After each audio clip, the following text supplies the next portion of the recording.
Hello friend, in this video we will discuss the sliding contact bearing materials. Okay, so in the previous video we have discussed the what is meant by sliding contact bearing, different types of sliding contact bearing, and the lubrication or the lubricant we are using in the sliding contact bearing.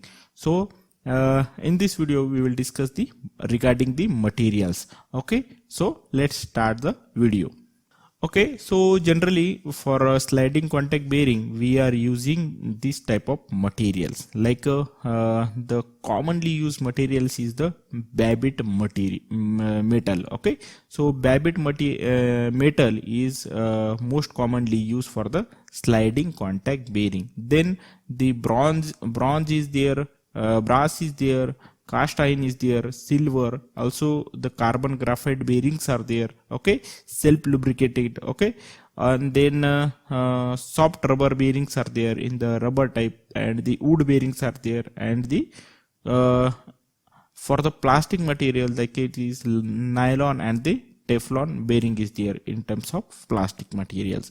Okay, so these are the different materials we are using for the sliding contact bearing, depends upon the applications. Okay, so based on the application and the type of loading, coming on the sliding contact bearing, we need to choose the material.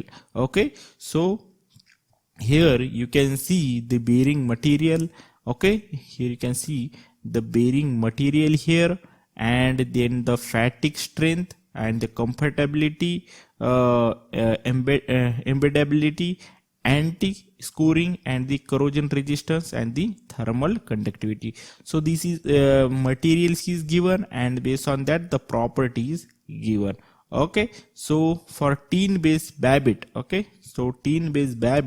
so it is good at anti-scoring, corrosion resistance. Okay, but poor at the thermal conductivity. Okay, so Babbit comes under two, tin base and the lead base. Okay, and you can see this property where it is good and it is poor.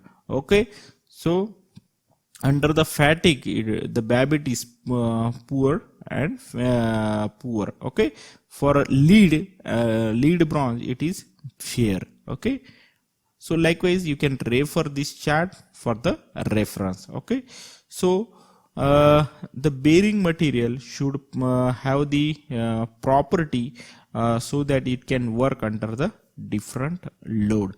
Okay, so the bearing material should have the high compressive and the fatigue strength. Okay, and then the stress on the general bearing is normally not high.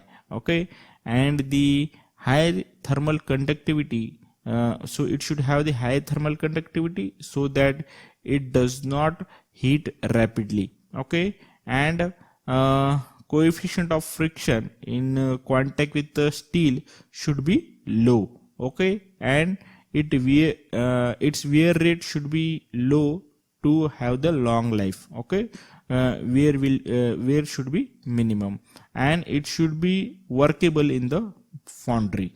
Okay, so these are the general highlighted properties actually for the material. Okay, so in terms of the group, you can say in the mechanical we are checking the compressive strength of the material, fatigue strength, and the modulus of elasticity. So these are the factors we need to check under the mechanical point of view. And the thermal point of view, we need to for the material we need to check the thermal conductivity and the thermal expansion of the material.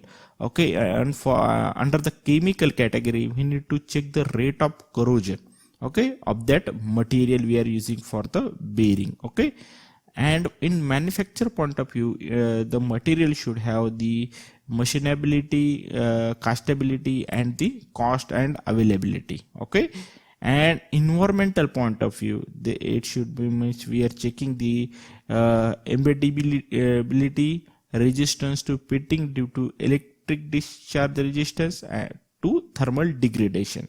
Okay, likewise, and in a tribological point of view, we are checking the wear rate, coefficient of friction, and the resistance to the cavitational erosion. Okay, so these are the different property we are checking while selecting the material. Okay, so friend, we have discussed here today is for material. Okay, different types of material we are using for sliding contact bearing, and the properties of the general properties of the bearing material. Okay, so if you like this video, you can like, share and subscribe the channel, and you can watch the previous videos on the sliding contact bearing also to understand the sliding contact bearing working principle and its a different type and the type of lubrication. Okay, so thank you for watching the video. See you in the next video.